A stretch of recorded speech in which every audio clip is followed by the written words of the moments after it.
अस्सलाम वालेकुम everyone.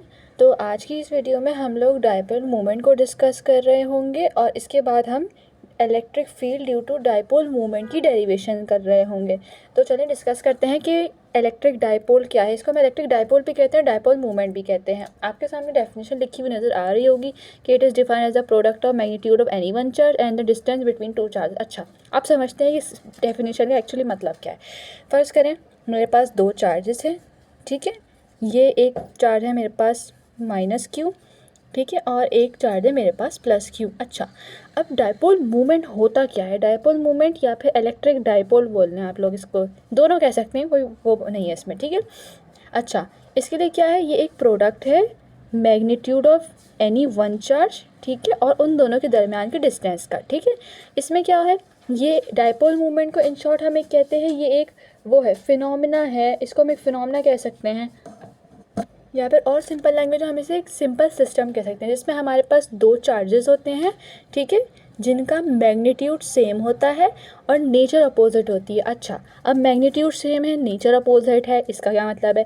Magnitude same है मतलब फ़र्ज़ करें मेरे पास दो चार्जेस हैं, एक चार्ज है 1 माइक्रोकूलम का, तो दूसरा चार्ज भी मेरे पास 1 माइक्रोकूलम का ही होगा, यानी कि मेरे पास मैग्नीट्यूड सेम होगा। अब नेचर अपोजिट का क्या मतलब है, एक पॉजिटिव है तो एक नेगेटिव है। ये नहीं हो सकता मेरे पास कि दोनों पॉजिटिव के होंगे दोनों नेगेटिव के होंगे, पोलैरिटीज़ दोनों की चेंज होंगी। पोलैरिटीज़ मतलब साइन, इन शॉर्ट, ठीक है। क्या है, फिर रिपीट करती हूँ मैं। डायपोल मोमेंट में हमारे पास एक ऐसा कि सिस्टम कह रहे हैं जिसके अंदर हमारे पास दो चार्जेस होते हैं, दोनों मैग्नीट्यूड सेम होता है दोनों का, और दोनों की जो पोलैरिटीज़ होती हैं, यानी कि इन शॉर्ट दोनों की नेचर होती है, यानी कि इन दोनों के साइन जो होते हैं वो अपोजिट होते हैं, एक दूसरे का अलग होते हैं, यानी कि एक पॉजिटिव होगा तो लाजमी अगला नेगेटिव होगा। ये दोनों एक सर्टेन डिस्टेंस पे होते हैं, यानी कि दोनों एक आपस में अलग होते हैं, और वो जो डिस्टेंस होता है इन दोनों के दरमियान ज़ाहिर अलग है, तो डिस्टेंस तो होगा ना इन दोनों के दरमियान, उसको हम कहते हैं डी। उसको हमने डी का नाम दिया हुआ होता है। तो ऑब्वियस ही बात है, ये चार्ज है तो अपने अराउंड एक इलेक्ट्रिक फील्ड जनरेट करेगा, ये पॉजिटिव है तो अपने around positive electric field generate करेगा, ये भी अपने अराउंड एक इलेक्ट्रिक फील्ड जनरेट करेगा। तो जो इन दोनों का, तो ये जो इन लोग की अरेंजमेंट है, दो चार्जेस हैं, दोनों सेम मैग्नीट्यूड में हैं, दोनों अपोजिट नेचर के हैं, एक सर्टेन डिस्टेंस पे हैं, तो फिर ये जो पूरा सिस्टम होता है इसको हम कहते हैं डायपोल मोमेंट। डायपोल मोमेंट को हम प्रेजेंट कैसे करते हैं, पी से करते हैं। और ये जो डायपोल मोमेंट होता है ये एक वेक्टर क्वांटिटी है। डायपोल मोमेंट क्या है, प्रोडक्ट है, यानी कि डॉट प्रोडक्ट है, डॉट प्रोडक्ट है any one magnitude of charge, इन दोनों में से किसी भी एक चार्ज का मैग्नीट्यूड का, क्योंकि ऑब्वियस ही बात है दोनों सेम ही मैग्नीट्यूड की है, तो मतलब कोई भी मैग्नीट्यूड ले जाए, नेचर को नहीं देख रहे, मैग्नीट्यूड बोला हुआ है तो मैग्नीट्यूड, ठीक है, और डिस्टेंस का, यानी कि इन दोनों के दरमियान की डिस्प्लेसमेंट का डॉट प्रोडक्ट होता है। ये जो हमारे पास होता है ये एक वेक्टर क्वांटिटी है। डायपोल मोमेंट एक वेक्टर क्वांटिटी है। सिंपल हम इसे ऐसे ही एक्सप्लेन करते हैं कि हमारे पास एक सिस्टम है जिसके अंदर दो चार्जेस हैं, दोनों सेम मैग्नीट्यूड के हैं, अपोजिट पोलैरिटीज़ के हैं, यानी कि अपोजिट नेचर के हैं, यानी कि साइन डिफरेंट है, एक सर्टेन डिस्प्लेसमेंट यानी कि सर्टेन डिस्टेंस के ऊपर अलग है एक दूसरे से। अभी लोग एक फील्ड जनरेट कर रहे हैं। ये जो पूरा सिस्टम है हमारे पास, इसको हम इलेक्ट्रिक डायपोल या डायपोल मूवमेंट भी कहते हैं। इसका यूनिट देख लीजिए, ऐसा ही यूनिट क्या होता है इसका, पी क्यू डॉट डी है। क्यू क्या है, कूलम, डिस्टेंस का यूनिट मीटर, कूलम मीटर होता है। एक यूनिट हमारे पास डी बाय भी होता है, वैसे इसकी ज़रूरत नहीं है डी बाय की, आपकी बुक पे नहीं है, केमिस्ट्री में आप लोग इसको पढ़ रहे होते हैं। अच्छा, डायपोल मोमेंट का अगर मैं वैसे बताऊं कि अगर आप पूछें कि दिखता कहाँ है, तो वाटर का फार्मूला आपको पता होगा, H2O होता है, ठीक है। उसमें जो वाटर, वैसे आपने हाइब्रिडाइजेशन में शायद पढ़ा होगा केमिस्ट्री में, वैसे ऑक्सीजन के साथ, ऑक्सीजन का एक एटम हाइड्रोजन के दो एटम के साथ बॉन्डिंग कर रहा होता है। आपने आई गेस अगर पढ़ा हो, मैंने अगर परफेक्टली वैसे भी नहीं बना रही हूँ, बस एक एग्जाम्पल के लिए था। इसकी मेरे हाल में वाटर की शेप बेंट होती है, बेंट शेप होती है। बहरहाल ये उधर होता है डायपोल मोमेंट, उसमें H2O में, उसमें अगर आप लोग पढ़ा होगा अपने हाइब्रिडाइजेशन के अंदर केमिस्ट्री में, तो उसके अंदर ये डायपोल मूवमेंट हो रहा होता है H2O के मॉलिक्यूल के अंदर। ये ऑक्सीजन का एक एटम हाइड्रोजन के दो एटम के साथ बॉन्डिंग कर रहा होता है, उसमें एक बेंड शेप बन रही होती है। ऑक्सीजन और हाइड्रोजन के, खैर उनको लेंथ 104 वगैरह सब केमिस्ट्री की बात है। बहरहाल डायपोल मूवमेंट का जो केस था मैंने यहाँ बता दिया आपको कि डेफिनेशन सिंपल ये है, सिंपल ये फार्मूला है, सिंपल ये यूनिट है। और अगर आप लोग पूछते हैं कि ये होता कहाँ पर है, दिखता कहाँ है, तो ये वाटर के केस में हो रहा होता है। वाटर का जो फार्मूला है H2O उसमें मैंने खोल के बता दिया, वैसे केमिस्ट्री में आप लोगों ने पढ़ा होगा। अभी हम लोग अब आगे चलते हैं। ये अच्छा डायपोल मोमेंट की हमने डेफिनेशन पढ़ ली। सिंपल डायपोल मोमेंट वैसे क्या है मैंने भी बता दिया। एक सिस्टम होता है जिसमें दो चार्जेस होते हैं, सेम मैग्नीट्यूड के होते हैं, अपोजिट पोलैरिटीज़ होती हैं चार्जेस की। अच्छा पोलैरिटीज़ जो मैं बोल रही हूँ ना, मैं पोलैरिटीज़ मतलब साइन को कहते हैं, पोलैरिटी साइन को कह रहे होते हैं, ठीक है। अपोजिट नेचर के होते हैं, यानी कि साइन चेंज होता है, सर्टेन डिस्टेंस होता है इन दोनों के दरमियान। इसका एक मैग्नीट्यूड, चार्ज के मैग्नीट्यूड का और डिस्टेंस जो भी है उसका डॉट प्रोडक्ट जो होता है वो हमारे पास एक वेक्टर क्वांटिटी आती है, वो होता है हमारा इलेक्ट्रिक डायपोल या फिर डायपोल मूवमेंट भी कह देते हैं उसको। उसका जो यूनिट था मैंने बता दिया है कैसे आता है। चार्ज का यूनिट कूलम, डिस्टेंस का यूनिट मीटर, कूलम मीटर, इसके हमारे पास यूनिट होता है, और एक डी बाय भी होता है। खैर से ये डी बाय आपकी बुक में नहीं था, मैंने आपको बता दिया है। अब हम लोग ड्राइव करेंगे एक इलेक्ट्रिक फील्ड की डेरिवेशन है, वो है electric field due to dipole movement. अब उसे देखते हैं, चलते हैं। अच्छा, तो अब हम इसकी एक डेरिवेशन करेंगे, इलेक्ट्रिक फील्ड निकालेंगे हम ड्यू टू डायपोल मूवमेंट। ये आपकी बुक में भी मैं जो बिल्कुल आपकी बुक में डायग्राम बनी है, मैं सिंपल एज इट इज़ वही बनाऊंगी, उसी को समझाती हुई चल रही होंगी। तो डायग्राम बिल्कुल मैं चले साथ साथ ही बना लेती हूँ ताकि आपको समझ आए, ठीक है। ये मेरे पास एक चार्ज है, ये फ़र्ज़ करें माइनस क्यू है, ठीक है। ये मेरे पास दूसरा चार्ज है, इसको मैंने पॉजिटिव क्यू कह दिया, इस पॉइंट को मैंने ए कह दिया, इस पॉइंट को मैंने बी कहा है, नज़र आ रहा है ना, विजिबल है, ठीक है। ये दोनों सर्टेन डिस्टेंस से अलग हैं, ठीक है, सर्टेन डिस्टेंस से सेपरेटेड हैं, सही है। अब क्योंकि ये एक चार्ज है, ये भी एक चार्ज है, मैंने पिछली वीडियोज़ में आपको बताया होगा कि चार्ज क्या करता है, अपने अराउंड एक इलेक्ट्रिक फील्ड जनरेट करता है। तो अब हम इसकी माइनस वाला जो चार्ज है इसकी समहाउ मैंने फील्ड ऐसे बना ली कि समझे फ़र्ज़ कर हर तरफ जा रही होगी ना, मैंने सिर्फ लाइंस ड्रॉ करके दिखा रही हूँ। मैंने जो लाइंस ड्रॉ कर रही बहरहाल ये मैं कर रही अपनी आसानी के लिए। बेटा देखिए फील्ड तो हर तरफ फैल रही है इसके, लेकिन हम लाइंस ड्रॉ क्यों कर रहे हैं यहाँ पे, ताकि हम चीज़ों को ट्रेस करके अपनी आसानी कर सकें। थोड़ी टेढ़ी हो गई ये वाला जो डिस्टेंस है इसको मैंने y का नाम दे दिया, ठीक है, सिंपल इसको मैंने y का नाम दिया। ये जो बीच का पॉइंट है ये d है। अच्छा, जब ये d है तो a से लेके यहाँ तक का फासला क्या होगा, इसको मैंने ये जो बीच का डिस्टेंस ना, टोटल डिस्टेंस को मैंने डी का है, वरना इस पॉइंट को नाम मैंने बी का दे दिया है, ठीक है। ये पॉइंट बी है, चलो इसको सी लेना है, ये सी ले लिया, इसको मैंने बी ले लिया है। अच्छा, तो यहाँ से ए से बी तक का फासला क्या होगा, अगर टोटल फासला डी है तो ये क्या होगा d/2, ये होगा d/2। इन दोनों का जब सम करेंगे d/2 और d/2 का, तो मेरे पास g आ जाएगा। दोनों का d का आधा ले लिया ना मैंने, एलसीएम लिएगा, क्या हो जाएगा d + d/2, 2d/2, 2 से 2 कैंसिल, d आ गया ना। टोटल फासला a से b तक का क्या है d, और a से b तक का फासला क्या है d/2, b से लेके c तक का क्या है d/2, सही है। इसको पॉइंट c कह दें, b नहीं कहें, चलें, सही है। अच्छा, ये पॉइंट है P, इस पॉइंट के ऊपर मुझे इलेक्ट्रिक फील्ड निकालनी है, ठीक है। इस पॉइंट P के ऊपर मुझे इलेक्ट्रिक फील्ड निकालनी है। A से लेके P तक का डिस्टेंस मैंने R लिया है, P से भी Q तक का डिस्टेंस R ही होगा, क्योंकि देखिए ये सेम लाइन है, बिल्कुल सेम डिस्टेंस है, ये वाला, सही है, बिल्कुल सेम है, सही हो गया। अब क्या होगा यहाँ पे देखें, चार्ज Q की, अब यहाँ पे देखिए, यहाँ पे जो है ना इस पॉइंट के ऊपर एक एंगल बन रहा है, ठीक है। यहाँ पे भी एक एंगल बन रहा है ना, बस मैंने थोड़ा सा नुकीला करके नहीं दिखाया क्योंकि यहाँ पे मैंने चार्ज दिखा दिया है। यहाँ पे भी एक एंगल, सर्टेन एंगल बन रहा है दोनों जगहों पे, मतलब ये कुछ ऐसे है, अगर मैं ऐसे दिखाऊँ ना तो ये ऐसे था, ये चार्ज यूँ था, ये ऐसे कुछ पॉइंटेड करके है, यहाँ पे एंगल बन रहा है, ये यहाँ पे चार्ज आ गया, ये एंगल है, यहाँ पे दोनों जगह पे एक सर्टेन एंगल बन रहा है, ठीक है। तो अब यहाँ पे अब हम क्या करेंगे, अब इधर हम इसको समहाउ ऐसे कुछ रिजॉल्व करेंगे। अब कैसे करेंगे अभी देखते हैं।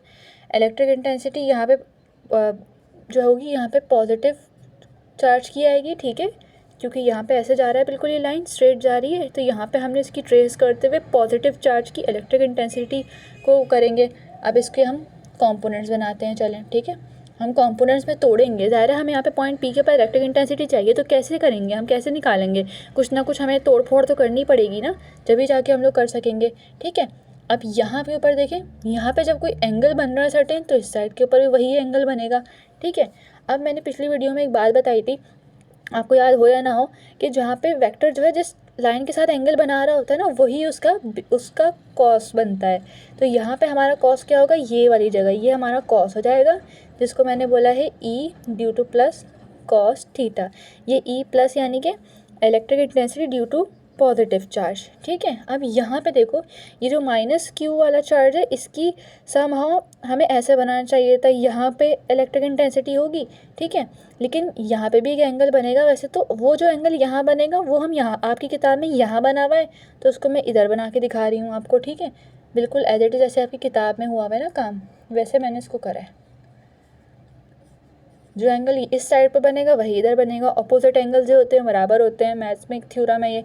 अच्छा, ये जो वेक्टर है एंगल, एक मिनट, ये वाली जो है ना electric intensity due to negative charge, वो समहाउ वैसे यहाँ आनी चाहिए थी जैसे यहाँ पे आई थी, लेकिन आपकी बुक में यहाँ नहीं बनी हुई है, वो इस साइड पे बनी हुई है। वैसे अगर आप यहाँ लेके करें तो आएगी, वो भी सेम ही चीज़ आएगी वैसे, लेकिन जो आपकी बुक में वैसे मैं आपको करके दिखा रही हूँ। ठीक है, अब एंगल जो है इस साइड के ऊपर बन रहा है, इस लाइन के साथ बन रहा है, तो नेगेटिव इलेक्ट्रिक इंटेंसिटी का जो कॉस होगा वो यहीं पे आएगा, इधर यही बेस होगी इसकी। ये वाला कॉस हो गया। पॉजिटिव वाली इलेक्ट्रिक इंटेंसिटी की जो ये साइड है ये हो गया इसका साइन कंपोनेंट। ठीक है, ये इसका साइन कंपोनेंट। अब ये वाली जो जगह है, ये जो पूरी ट्रायंगल नीचे की तरफ बनी हुई है electric intensity due to negative charge है, ये वाली चीज़ मेरी हो गई माइनस का electric intensity due to minus coulomb charge की साइन कंपोनेंट। ठीक है, अच्छा अब एक यहाँ पे चीज़ देखें, जो पॉइंट पी के ऊपर जो टोटल इलेक्ट्रिक इंटेंसिटी वो किसके ड्यू टू है, सिर्फ और सिर्फ कॉस कंपोनेंट के ड्यू टू होगी। क्यों, साइन के क्यों नहीं होगी भाई? यहाँ पे साइन की एक ऊपर की तरफ भी फील्ड है, मतलब एक कंपोनेंट इधर ऊपर की तरफ भी, एक कंपोनेंट नीचे की तरफ भी, तो ये दोनों एक दूसरे के इफेक्ट को कैंसिल आउट करेंगे। भाई देखें, यहाँ देखें, अगर एक चीज़ ऐसे ऊपर की तरफ जा रही है और एक चीज़ नीचे की तरफ है तो ये दो चीज़ एक दूसरे के वो इफ़ेक्ट को कैंसिल आउट करेंगी ना, ऑब्वियस ही बात है, दोनों एक दूसरे के इफ़ेक्ट को कैंसिल आउट कर रही हैं यहाँ पे। तो यहाँ पे जो टोटल इलेक्ट्रिक इंटेंसिटी होगी ना पॉइंट पी के ऊपर, वो सिर्फ और सिर्फ जो होगी वो होगी हॉरिजॉन्टल कंपोनेंट की वजह से, जो कि हमारा कॉस कंपोनेंट है। तो हम लिखेंगे टोटल इलेक्ट्रिक इंटेंसिटी, ये आप अपनी थियोरेटिकल वर्डिंग में लिख लीजिएगा या साथ साथ नोट्स बना लीजिएगा, मैं यहाँ पे आपको बस डेरिवेशन करके दिखा रही हूँ।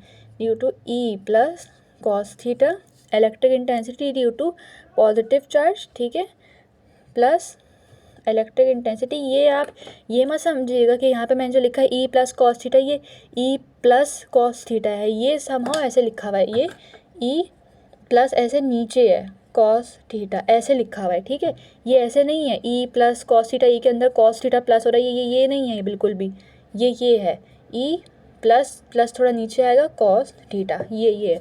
अब इसके ऊपर पॉइंट पी के ऊपर टोटल इलेक्ट्रिक इंटेंसिटी किसके थ्रू है, electric intensity, electric field intensity due to positive charge, ठीक है, और electric intensity due to negative charge का कंपोनेंट ये रहा, ठीक है, माइनस का कॉस थीटा।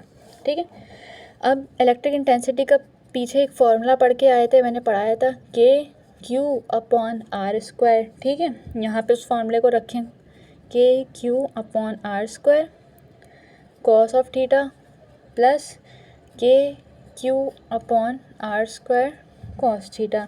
दोनों टर्म्स सिमिलर हैं, दोनों को ऐड कर लीजिए, 2k³ upon r square cos theta as it is आ गया। ठीक है, अब यहाँ पे क्या करें, इस इक्वेशन को सिंपल 1 का नाम दे दें अभी, क्योंकि इसके अंदर कोई रद्दोबदल नहीं हो सकता।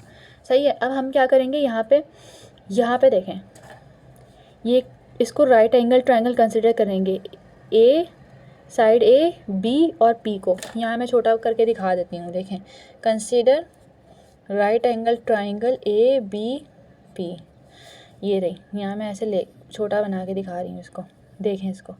ठीक है, ये साइड ए है, ये बी है और ये पी है। ठीक है, अच्छा अब मैंने यहाँ क्या किया हुआ है, मैंने इस वाली साइड को, ये जो है इसको मैंने नाम दिया हुआ था आर का, यहाँ ये रहा आर, ए से बी तक का डिस्टेंस आर दिया था ना, ए से बी तक वाला d/2 था। ठीक है, अब क्या होगा, यहाँ पे हम लोग ने कॉस थीटा का फॉर्मूला पढ़ा हुआ है, जिसको आप some people have curly brown hair करके पढ़ते थे, तो वो होता है बेस अपॉन हाइपोटेन्यूज। ठीक है, यहाँ पे मेरे पास बेस क्या है, ये राइट एंगल ट्रायंगल बन रहा है, तो ये बेस मेरी क्या है, ये रही d/2। ठीक है, हाइपोटेन्यूज क्या है मेरे पास, आर है, तो इस तरह मेरे पास क्या आ गई, मेरे पास आ गई कॉस की वैल्यू मेरे पास क्या आ गई है, d/2r। अच्छा, ये 2r कैसे आया मैं बता देती हूँ आपको, ये d/2 एज इट इज़ लिखा हुआ है। ठीक है, आर इससे डिवाइड में हो रहा है, ये मतलब ऐसे लिखा हुआ है R/1, ठीक है। जब मैथ्स का फिनोमेना होता है कि जब कोई चीज़ डिवाइड में होती है ना, जब उसको मल्टीप्लाई में लेके जाते हैं, जब भी कोई चीज़ डिवाइड में होती है वो चीज़ लाजिम है मैथ्स में, जब ऊपर जाती है ना मल्टीप्लाई में, तो उसको हम लोग पलट के लिख देते हैं, यानी कि R/1 है तो 1/R करके इसको लिख देंगे, तो इस तरह हमारे पास आ जाएगा D/2R, ठीक है। ऐसे आया है मेरे पास। अभी जो कॉस की वैल्यू आई है इसको इक्वेशन 1 में पुट करें, पुट इन इक्वेशन 1, ठीक है। आप चाहें तो तमीज़ से वर्डिंग लिख लीजिएगा कि putting the value of cos theta, मैं आपको बस समझाने के लिए कर रही हूँ, ठीक है। कॉस थीटा की वैल्यू को रखें D/2R, 2 से 2 को कैंसिल करिए, जो कैंसिल उसको करें, क्या आ गया KQD/R का क्यूब, ठीक है। अभी इसको अब इक्वेशन 2 का नाम दें, क्योंकि मज़ीद इसके अंदर कुछ और पेला पाली नहीं कर सकते, तो अभी 2 का नाम दें। अब हम यूज़ करेंगे पाइथागोरस थ्योरम। पाइथागोरस थ्योरम इसी ट्राइंगल में यूज़ करेंगे ABP के अंदर। अच्छा, जो परपेंडिकुलर था वो ये मेरा ये रहा, यहाँ पे परपेंडिकुलर था, मैं लिखना भूल गई थी, यहाँ पे ये रहा, ये वाई मैंने लिया हुआ था ना इसको, ये रहा। थोड़ा सा ये इसको अच्छे से देख लें पहले ज़रा, मैं थोड़ा गंदगी हो रही है, सॉरी, लेकिन आपको साथ साथ समझ आनी चाहिए, साथ साथ लिखेंगे तो आएगी समझ। अच्छा, हम लिखेंगे applying Pythagoras theorem, applying Pythagoras theorem on triangle ABP, जो मैंने अज्यूम की हुई है यहाँ पे। पाइथागोरस थ्योरम यहाँ पे करते हैं इसको। पाइथागोरस थ्योरम आप लोग को पता होगा क्या होता है, हाइपोटेन्यूज का स्क्वायर बराबर होता है परपेंडिकुलर का स्क्वायर प्लस बेस का स्क्वायर। आई होप सो ये वाला फार्मूला आप लोगों को पता होगा, छोटी क्लास में आपने वाला फार्मूला पढ़ा होगा। हाइपोटेन्यूज का स्क्वायर बराबर होता है परपेंडिकुलर का स्क्वायर प्लस बेस का स्क्वायर। हाइपोटेन्यूज मैंने वहाँ क्या लिया हुआ था, ये देखें, यहाँ मैं दिखा दूँ। हाइपोटेन्यूज क्या था मेरा हाइपोटेन्यूज है R, ये राइट एंगल ट्राइंगल है, तो मेरा ये परपेंडिकुलर है, ये मेरी बेस है, ये मेरा हाइपोटेन्यूज है। हाइपोटेन्यूज मेरा R है, परपेंडिकुलर मेरा Y है, तो मैंने वैल्यूज़ रखती हूँ। चलें, हाइपोटेन्यूज मेरा क्या है, R है, तो यहाँ पे R का स्क्वायर है। परपेंडिकुलर मैंने क्या बोला वहाँ पे, मेरा Y स्क्वायर है, और बेस मेरी है D/2 का स्क्वायर। सिंपल, अभी मैंने ये काम किया, बेस मेरी क्या है D/2 का स्क्वायर। ये D/2 थी, यहाँ भी देख लिया मैंने D/2 ही ली हुई थी, सही है। अब इसको फर्दर सॉल्व करते हैं, कैसे करेंगे देखते हैं। अच्छा, अब हमें यहाँ से R की वैल्यू निकालनी है। R की वैल्यू जब हम निकालेंगे तो बोथ साइड के ऊपर वो लेंगे, रूट लेंगे। जब रूट लिया हमने तो मैं करके ही दिखा दूँ, स्क्वायर से रूट कैंसिल हो जाएगा, इस पूरे के ऊपर रूट आ जाएगा, ठीक है। Y² + D/2 का स्क्वायर, ठीक है। अब ये जो रूट होता है ना, ये रूट आई होप सो आपको पता होगा 1/2 इसको लिख रहे होते हैं हम लोग, रूट को हम लिखते हैं 1/2, सही है। आई होप सो ये बात पता होगी आप सबको, ठीक है। रूट को मैंने लिख दिया 1/2, ऐसे खोल के मैंने पावर की फॉर्म में रूट को लिख दिया है, सिंपल।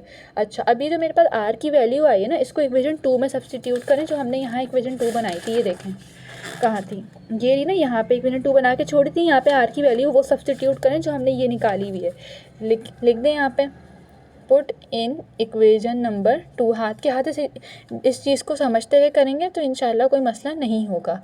KQD अपॉन वो R³ था ना, तो अब R की वैल्यू यहाँ रखें Y² + D/2 का स्क्वायर। अच्छा, R की इस वैल्यू को आपने उस वाली इक्वेशन में रखा, तो उसके ऊपर R का क्यूब था। अब यहाँ पे हम क्यूब का देखते हैं, यहाँ पे हमें R की वाली वैल्यू गिवन है जिसकी पावर 1/2 है।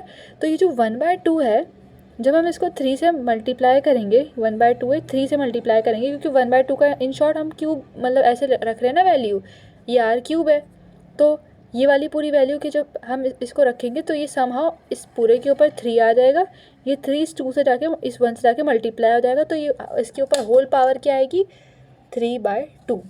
ये ऐसे सॉल्व होगा, ठीक है। अब हम लोग इसके अंदर क्या करेंगे, अब इसके अंदर हम लोग K की वैल्यू डालेंगे। K की वैल्यू मैंने पीछे कूलर लॉ जब पढ़ाया था तो मैंने बात आपको बताई थी, उसमें K की वैल्यू होती है 1/4πε0।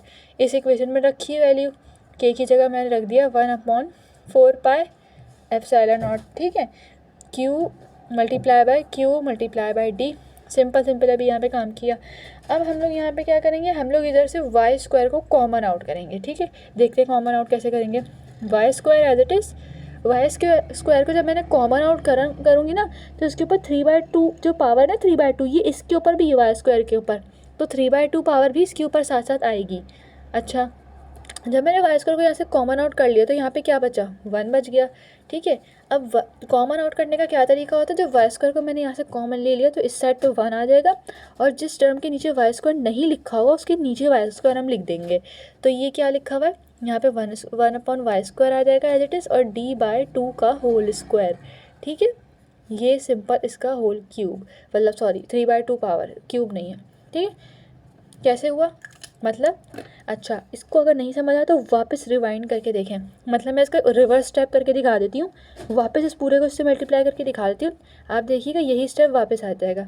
वाई स्क्वायर 3/2 को इस पूरे से मल्टीप्लाई करें, ठीक है, समहाउ ऐसे आ जाएगा, वाई स्क्वायर 3/2 को 1 से मल्टीप्लाई करें, यही आ गया। अब ये जो वाई स्क्वायर 3/2 है इसको इससे मल्टीप्लाई करें इस पूरे से, तो क्या होगा, वाई स्क्वायर से वाई स्क्वायर कट जाएगा, 3/2 वाली पावर एज इट इज़ आ रही होगी हमारे पास। तो इसका रिवर्स प्रोसेस भी यही बन रहा होगा। ठीक है, वाई स्क्वायर को कॉमन आउट किया, यहाँ पे 1 आ गया, वाई स्क्वायर हमने यहाँ इसके नीचे क्यों लिखा, क्योंकि इसके इधर इस साइड पे ये वाले फैक्टर में वाई स्क्वायर नहीं था, तो इसके डिवाइड में वाई स्क्वायर हमने लिख दिया। ठीक है, अब यहाँ पे क्या होगा, 2 से 2 कैंसिल हो जाएगा, ये स्क्वायर है, ये 2 पावर से कैंसिल हो जाएगी। ठीक है, अब क्या करा हमने, electric field intensity is equal to 1/4πε0 as it is, q multiply by d, simple काम किया, वाई का क्यूब बच जाएगा, 2 से 2 क्योंकि कैंसिल हो गया, एक पावर यहाँ पे 3/2 था, ये स्क्वायर था, पावर कैंसिल हो गई इससे। ठीक है, अब यहाँ पे क्या किया, 1 + 1/y square as it is, d/2 का whole square as it is चलता आ रहा है, और ये जो फैक्टर लिखा हुआ है डिनोमिनेटर में उसके होल के ऊपर पावर है 3/2, होल पे पावर है। अच्छा, सही हो गया। अब हम क्या करेंगे, यहाँ पे एक चीज़ देखें, अब यहाँ पे जो d/2 है, ये जो डिस्टेंस है इसको मैंने सपोज किया कि ये वाला जो डिस्टेंस है ये वर्टिकल डिस्टेंस है, ये वर्टिकल डिस्टेंस देखें, ये वर्टिकल डिस्टेंस इस वाले डिस्टेंस से d/2 वाला डिस्टेंस है, ए से लेके बी तक का जो डिस्टेंस है ये वाला इससे ज़्यादा बड़ा है। हमने एज्यूम किया कि ये जो d/2 वाला डिस्टेंस है, जैसे आपकी कॉपी में हुआ है, ये जो y डिस्टेंस है, वर्टिकल डिस्टेंस था, पीछे मैंने दिखाया, वो इससे बहुत ज़्यादा बड़ा है, और ये जो d/2 वाला डिस्टेंस है ये इतना छोटा है कि इसकी हायर टर्म्स को हम नेग्लेक्ट कर सकते हैं। यानी कि जैसे मैंने पिछली वीडियो में समझाया था ना कि इतना छोटा, जैसे 0.0000 आप अगले 2-3 दिन तक 0 लगाते रहे, उसका फिर स्क्वायर भी कर देना आप, तो वो उस टर्म के ऊपर कोई इफेक्ट नहीं पड़ेगा। 0.00000 इनफाइनाइट टाइम तो 0 जितने भी है उसके आगे फिर आप 1 भी रख दें, तो उसका आप स्क्वायर भी करेंगे तो उसके ऊपर कोई ख़ास इफेक्ट नहीं पड़ने वाला। तो हम क्या करेंगे, जो d/2 वाली टर्म है इसकी जो हायर पावर है इसको हम निगलेक्ट कर देंगे, टर्म इज़ नेग्लिजिबल। तो अब हमारे पास क्या बचा, ये वाली टर्म को हमने एलिमिनेट किया, नेगलेक्ट किया। क्यों, क्योंकि डी बाई डिस्टेंस को मैंने बहुत स्मॉल कंसिडर किया as compare to vertical distance Y. तो क्या होगा, जब ये वैल्यू ऑलरेडी बहुत छोटी तो इसका स्क्वायर करने से वैल्यू के ऊपर कोई इफेक्ट नहीं पड़ रहा होगा। क्यों नहीं पड़ रहा होगा, मैंने भी एग्जाम्पल दी, वो 0 वाली। ठीक है, 1/4πε0 जो लिखा हुआ है उसको एज इट इज़ लिखिए। अच्छा, ये क्यू डी क्या है, क्यू इंटू डी क्या है, ये क्रॉस प्रोडक्ट में समझ लीजिएगा इसको, ये मल्टीप्लाई में लिखा हुआ है, यानी कि डॉट, मतलब क्यू डी लिखा हुआ है इन शॉर्ट। ये क्यू डी मैंने क्या पढ़ाया था पीछे आपको, ये डायपोल मोमेंट होता है। यहाँ पे मैंने पढ़ाया था ना डायपोल मोमेंट का formula, P is equals to Q D खोल के लिख रहे हैं। यहाँ पे क्यू डी की जगह मैंने लिख दिया P, यानी कि ये P क्या है, डायपोल मोमेंट है। इसको P को अल्फ़ाबेट ना समझ लीजिएगा, ये डायपोल मोमेंट का आया है। Cube Y cube as it is 1 + 1/y square as it is आया। ठीक है, ये वाला जो फैक्टर है इसको मैंने पूरा निगलेक्ट किया, यानी कि ये वाला फैक्टर मेरे पास पूरा 0 हो गया। ठीक है, होल की पावर 3/2, वाई स्क्वायर भी इस पूरे फैक्टर से मल्टीप्लाई होकर 0 होगा, क्योंकि anything multiply by 0 result is 0। 1/4πε0। ठीक है, P यानी कि dipole moment divided by y का क्यूब, 1 की पावर 3/2, 1 की पावर कुछ भी हो, आंसर इज़ ऑलवेज 1। तो इलेक्ट्रिक इंटेंसिटी मेरे पास, electric field intensity due to dipole moment आ गई 1/4πε0 into P dipole moment divide by y cube. This is the electric field intensity which is due to the dipole moment. ठीक है, ये समझ आ गई आपको। अब हम नेक्स्ट टॉपिक की तरफ मूव करते हैं।